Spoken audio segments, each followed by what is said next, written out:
Hi friends, welcome to Nanda Deepa channel. ಇವತ್ತಿನ recipe ಏನೆಂದರೆ ನಾನು ಇಲ್ಲಿ ಸೌತೆಕಾಯಿ ದೋಸೆಯನ್ನು ಮಾಡ್ತಾಯಿದ್ದೀನಿ. ಕುಕ್ಕುಂಬರ್ ದೋಸೆ. ಇದು ತುಂಬ ರುಚಿಕರವಾದ ರೆಸಿಪಿ ಅಂತಲೇ ಹೇಳ್ಬೋದು. ಬನ್ನಿ ನೋಡೋಣ ಹೇಗೆ ಮಾಡೋದು ಅಂತ. ನಾನು ಮೊದಲಿಗೆ ಒಂದು ಪಾತ್ರೆಯನ್ನು ತಗೊಂಡಿದ್ದೀನಿ. ಅದಕ್ಕೆ 1.5 ಕಪ್ ಚಿರೋಟಿ ರವನ್ನು ಹಾಕ್ತಾಯಿದ್ದೀನಿ. ಬಾರಿಕ್ ರವೆ ನೋಡಿ, 1.5 ಕಪ್ ಹಾಕಿದ್ದೀನಿ.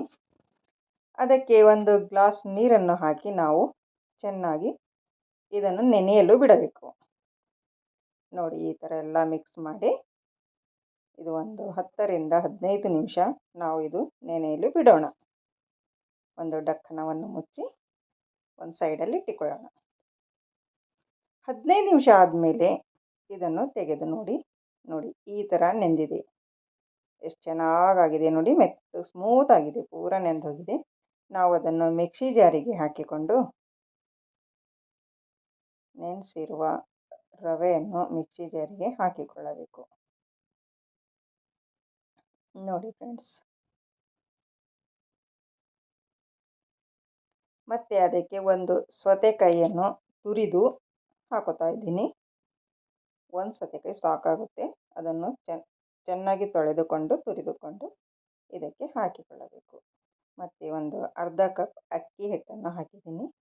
ಮತ್ತು ಸ್ವಲ್ಪ ರುಚಿಗೆ ತಕ್ಕಷ್ಟು ಉಪ್ಪನ್ನು ಹಾಕ್ತಾಯಿದ್ದೀನಿ. ಡಕ್ಕನವನ್ನು ಮುಚ್ಚಿ ನಾವು ಇದನ್ನು ಮಿಕ್ಸರ್ ಮಾಡಿಕೊಳ್ಳಬೇಕು. ಸ್ವಲ್ಪ ಮಾಡಿದ ಮೇಲೆ ತೆಗೆದು ನೋಡಿ, ಈ ಥರ ಆಗಿದೆ. ಅದಕ್ಕೆ ನಾವು ನೀರನ್ನು ಇವಾಗ ಹಾಕಿಕೊಳ್ಳಬೇಕು. ಮೊದಲು ನೀರು ಹಾಕಿರಲಿಲ್ಲ. ಸೌತೆಕಾಯಲ್ಲಿ ನೀರಿನ ಅಂಶ ಇರುತ್ತಲ್ವ, ಅದಕ್ಕೆ ಹಾಗೆ ರುಬ್ಬಿದ್ದೀನಿ. ಇವಾಗ ಒಂದು ಸ್ವಲ್ಪ ನೀರನ್ನು ಹಾಕಿಕೊಂಡು ನಾವು ನುಣ್ಣಗೆ ರುಬ್ಬಿಕೊಳ್ಳಬೇಕು. ನೋಡಿ ಫ್ರೆಂಡ್ಸ್, ಈ ಥರ ಆಗಿದೆ ನೋಡಿ. ಪೂರ ನುಣ್ಣಗಾಗಿದೆ ನೋಡಿ. ಇಷ್ಟು ಈ ಥರ ಆಗಿದೆ. ನುಣ್ಣಗೆ ರುಬ್ಬಿಕೊಳ್ಳಬೇಕು. ಇದನ್ನು ನಾವು ಒಂದು ಪಾತ್ರೆಗೆ ತೆಗೆದುಕೊಳ್ಳೋಣ. ರುಬ್ಬಿದ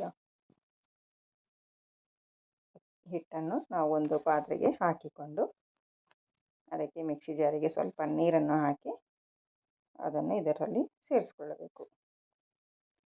ನೋಡಿ ಫ್ರೆಂಡ್ಸ್, ಈ ಥರ ದೋಸೆ ಹಿಟ್ಟಿನ ಹದಕ್ಕೆ ಬರಬೇಕು. ನಾರ್ಮಲ್ ದೋಸೆ ಎಲ್ಲ ಹಾಕ್ತಿರಲ್ಲ, ಅದೇ ಥರ ಮಾಡಿಕೊಳ್ಳಿ ಹಿಟ್ಟನ್ನು. ಇವಾಗ ಒಂದು ಸೈಡಲ್ಲಿ ಇಟ್ಕೊಳ್ಳೋಣ. ಇದು ನಾವು ಚಟ್ನಿಗೆ ರೆಡಿ ಮಾಡಿಕೊಳ್ಳೋಣ. ಇಲ್ಲಿ ದೋಸೆ ಜೊತೆ ಚಟ್ನಿ ಬೇಕಲ್ವಾ, ಅದಕ್ಕೋಸ್ಕರ ನಾನು ಇಲ್ಲಿ ಸ್ವಲ್ಪ ಶೇಂಗಾವನ್ನು ಹುರಿದಿಟ್ಟುಕೊಂಡಿರುವ ಶೇಂಗಾವನ್ನು ಹಾಕಿದ್ದೀನಿ. ಮತ್ತು ಕೊಬ್ಬರಿ ಪೀಸ್ ಮಾಡಿಕೊಂಡು ಕೊಬ್ಬರಿಯನ್ನು ಹಾಕಿದ್ದೀನಿ, ಹಸಿ ಕೊಬ್ಬರಿ. ಮತ್ತು ಸ್ವಲ್ಪ ಪುಟಾಣಿಯನ್ನು ಹಾಕ್ತಾಯಿದ್ದೀನಿ, 4-5 ಬೆಳ್ಳುಳ್ಳಿ. ನೋಡಿ ಫ್ರೆಂಡ್ಸ್, ಇದಕ್ಕೆ ಮತ್ತು ಸ್ವಲ್ಪ ಜೀರಿಗೆಯನ್ನು ಹಾಕಿಕೊಳ್ಳಿ. ಮತ್ತು ಇದಕ್ಕೆ ಸ್ವಲ್ಪ ಉಪ್ಪು ಮತ್ತು 4 ಹಸಿಮೆಣಸಿನಕಾಯಿ ಮತ್ತು ಕೊತ್ತಂಬರಿ ಸೊಪ್ಪನ್ನು ಹಾಕಿಕೊಂಡು, ಸ್ವಲ್ಪ ಕೊತ್ತಂಬರಿ ಸೊಪ್ಪು ಮತ್ತು ಸ್ವಲ್ಪ ಹುಣಸೆಹಣ್ಣು ಹಾಕಿಕೊಂಡು ನಾವು ಸ್ವಲ್ಪ ನೀರನ್ನು ಹಾಕಿ ಇದನ್ನು ಚೆನ್ನಾಗಿ ರುಬ್ಬಿಕೊಳ್ಳೋಣ. ನೋಡಿ, ಈ ಥರ ಆಗಿದೆ. ಸ್ವಲ್ಪ ಗಟ್ಟಿ ಇದೆ. ಇದಕ್ಕೆ ನೀರನ್ನು ಹಾಕಿ ಇನ್ನೂ ಚೆನ್ನಾಗಿ ರುಬ್ಬಿಕೊಳ್ಳಿ. ನೋಡಿ, ಇವಾಗಿದು ಚಟ್ನಿ ರೆಡಿಯಾಗಿದೆ ನೋಡಿ. ಈ ಥರ ಆಗಿದೆ ನೋಡಿ. ನಾವು ಇದಕ್ಕೆ ಒಗ್ಗರಣೆ ಹಾಕಿಕೊಳ್ಳೋಣ. ಚಟ್ನಿಗೆ ಒಗ್ಗರಣೆ ಹಾಕಬೇಕು. ಇಲ್ಲಿ ಒಂದು ಪ್ಯಾನನ್ನು ಇಟ್ಟುಕೊಂಡು ಅದಕ್ಕೆ ಸ್ವಲ್ಪ ಎಣ್ಣೆಯನ್ನು ಹಾಕ್ತಾಯಿದ್ದೀನಿ. ನೋಡಿ ಫ್ರೆಂಡ್ಸ್, ಅದಕ್ಕೆ ಸ್ವಲ್ಪ ಜೀರಿಗೆ, ಸ್ವಲ್ಪ ಸಾಸಿವೆ ಎರಡನ್ನು ಸೇರಿಸಿ ಹಾಕ್ತಾಯಿದ್ದೀನಿ. ನೋಡಿ, ಅದನ್ನು ಚಟಪಟ ಅಂದ ಮೇಲೆ ನಾವು ಇಲ್ಲಿ ಒಂದು ಸ್ವಲ್ಪ ಉದ್ದಿನ ಬೇಳೆ ಹಾಕಿಕೊಳ್ಳೋಣ. ಮತ್ತು ಸ್ವಲ್ಪ ಕಡಲೆಬೇಳೆಯನ್ನು ಹಾಕಿಕೊಂಡು ಇವನ್ನು ಚೆನ್ನಾಗಿ ಹುರಿದುಕೊಳ್ಳಿ.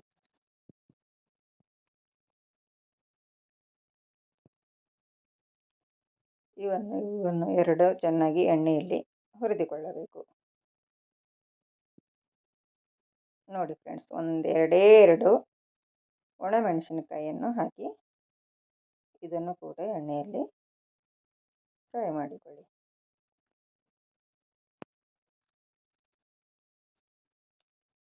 ಮತ್ತು ನನ್ನ ಚಾನಲನ್ನು ಯಾರು ಸಬ್ಸ್ಕ್ರೈಬ್ ಮಾಡಿಕೊಂಡಿಲ್ಲ ಅವರು ಸಬ್ಸ್ಕ್ರೈಬ್ ಮಾಡಿಕೊಳ್ಳಿ. ಮತ್ತು ಸ್ವಲ್ಪ ಕರಿಬೇವಿನ ಸೊಪ್ಪನ್ನು ಹಾಕಿ ನಾವು ರುಬ್ಬಿದ ಚಟ್ನಿಯನ್ನು ಇದರಲ್ಲಿ ಹಾಕಿಕೊಳ್ಳೋಣ. ಹಾಕಿಕೊಂಡು ಮಿಕ್ಸ್ ಮಾಡಿ ಒಂದು ಸೈಡಲ್ಲಿ ಇಟ್ಟುಕೊಳ್ಳೋಣ. ಇವಾಗ ಈ ಹಿಟ್ಟನ್ನು ರೆಡಿ ಮಾಡಿಕೊಂಡಿದ್ದೀವಲ್ಲ ಅದನ್ನು ತೆಗೆದು ನೋಡಬೇಕು. ನೋಡಿ ಈ ಥರ ಆಗಿದೆ. ಅದಕ್ಕೆ ಸ್ವಲ್ಪ ಕೊತ್ತಂಬರಿ ಸೊಪ್ಪು ಹಾಕಿ ಮತ್ತು ಸ್ವಲ್ಪ ಜೀರಿಗೆಯನ್ನು ಹಾಕಿ ಮಿಕ್ಸ್ ಮಾಡಿಕೊಳ್ಳಿ. ಇವಾಗ ದೋಸೆ ಹಿಟ್ಟು ರೆಡಿಯಾಗಿದೆ. ಇವಾಗ ನಾವು ಸ್ಟವ್ ಮೇಲೆ ಒಂದು ದೋಸೆ ತವಾವನ್ನು ಇಟ್ಟುಕೊಂಡು ಅದನ್ನು ಗರಮ್ ಆಗಿದೆ ಇಲ್ಲ ಅಂತ ಕೈ ಹಚ್ಚಿ ನೋಡಿ. ಸ್ವಲ್ಪ ಗೊತ್ತಾಗುತ್ತೆ ಅಲ್ವಾ, ಕೈ ಮೇಲೆ ಇಟ್ಟರೆ. ಇದಕ್ಕೆ ನಾವು ದೋಸೆ ಹಾಕಿಕೊಳ್ಳೋಣ. ಈ ಥರ ಒಂದು ಬಟ್ಟಲಿಂದ ಹಾಕಿಕೊಳ್ಳಬೇಕು. ನೋಡಿ ಈ ಥರ ಹಾಕಿದ್ದೀನಿ.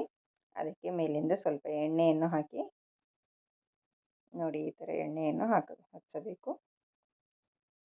ತುಂಬ ಸೂಪರಾಗಿರುತ್ತದೆ ಇದು ದೋಸೆ. ತಿನ್ನಲು ಅಂತೂ ಅಷ್ಟು ರುಚಿಯಾಗಿರುತ್ತದೆ. ನೀವು ಒಂದು ಸರ್ತಿ ಟ್ರೈ ಮಾಡಿ ನೋಡಿ. ಹೇಗೆ ಬಂದಿದೆ ಅಂತ ನಾನು ಕಮೆಂಟ್ ಮಾಡಿ ತಿಳಿಸಿ. ನೋಡಿ ಎಷ್ಟು ಚೆನ್ನಾಗಿ ಹೇಳ್ತಾ ಇದೆ ಅದು. ಸೂಪರಾಗಿದೆ ನೋಡಿ. ತುಂಬ ಸುಲಭವಾಗಿ ಇರುತ್ತದೆ ಇದು ದೋಸೆ. ತಿನ್ನಲು ಕೂಡ ಅಷ್ಟೇ ರುಚಿಯಾಗಿರುತ್ತದೆ. ನೋಡಿ ಒಂದು ಪ್ಲೇಟಿಗೆ ಹಾಕಿಕೊಂಡು ನಾನು ಚಟ್ನಿ ಕೂಡ ಇದರಲ್ಲಿ ಹಾಕ್ತಾಯಿದ್ದೀನಿ. ನೋಡಿ ಎಷ್ಟು ಚೆನ್ನಾಗಿ ಬಂದಿದೆ ದೋಸೆ. ಎಷ್ಟು ಮುರಿಯೋದಿಲ್ಲ, ಹರಿಯೋದಿಲ್ಲ. ಎಷ್ಟು ಚೆನ್ನಾಗಿ ಬರುತ್ತೆ ಅಂದರೆ ಅಷ್ಟು ಚೆನ್ನಾಗಿ ಬರುತ್ತದೆ. ನೀವು ಕೂಡ ಮಾಡಿ ನೋಡಿ. ಮತ್ತೊಂದು ದೋಸೆ ಹಾಕ್ತಾಯಿದ್ದೀನಿ. ನೋಡಿ ಈ ಥರ ಎಲ್ಲ ದೋಸೆಗಳನ್ನು ಮಾಡಿಕೊಳ್ಳಿ. ಮತ್ತು ನಿಮಗೆ ಇಷ್ಟವಾದಲ್ಲಿ ಲೈಕ್ ಮಾಡಿ ಮತ್ತು ನಿಮ್ಮ ಫ್ಯಾಮಿಲಿ ಫ್ರೆಂಡ್ಸಿಗೂ ಶೇರ್ ಮಾಡಿ. ಮತ್ತು ಹೇಗೆ ಬಂದಿದೆ ಅಂತ ಕಮೆಂಟಲ್ಲಿ ತಿಳಿಸಿ. ನನ್ನ ಚಾನಲನ್ನು ಯಾರು ಸಬ್ಸ್ಕ್ರೈಬ್ ಮಾಡಿಕೊಂಡಿಲ್ಲ ಅವರು ಸಬ್ಸ್ಕ್ರೈಬ್ ಮಾಡಿಕೊಳ್ಳಿ. ನೋಡಿ ಎಷ್ಟು ಚೆನ್ನಾಗಿ ಬಂದಿದೆ ದೋಸೆ. ಮುಂಜಾನೆಯೇ ಬ್ರೇಕ್ಫಾಸ್ಟಿಗೆ ತುಂಬ ಚೆನ್ನಾಗಿರುತ್ತದೆ. ನೀವು ಕೂಡ ತಪ್ಪದೆ ಮಾಡಿ ನೋಡಿ. ನೋಡಿ ಎಷ್ಟು ತುಂಬ ಚೆನ್ನಾಗಿದೆ ನೋಡಿ. ಎಷ್ಟು ಸಾಫ್ಟಾಗಿ ಬರುತ್ತವೆ ಈ ದೋಸೆ. ತಿನ್ನಲು ಕೂಡ ಅಷ್ಟೇ ರುಚಿಯಾಗಿರುತ್ತವೆ. ಮತ್ತೆ ಸಿಗೋಣ ಮುಂದಿನ ವಿಡಿಯೋದಲ್ಲಿ ಹೊಸ ರೆಸಿಪಿಯೊಂದಿಗೆ. ಅಲ್ಲಿವರೆಗೂ ಓಕೆ, ಬಾಯ್ ಬಾಯ್ ಫ್ರೆಂಡ್ಸ್.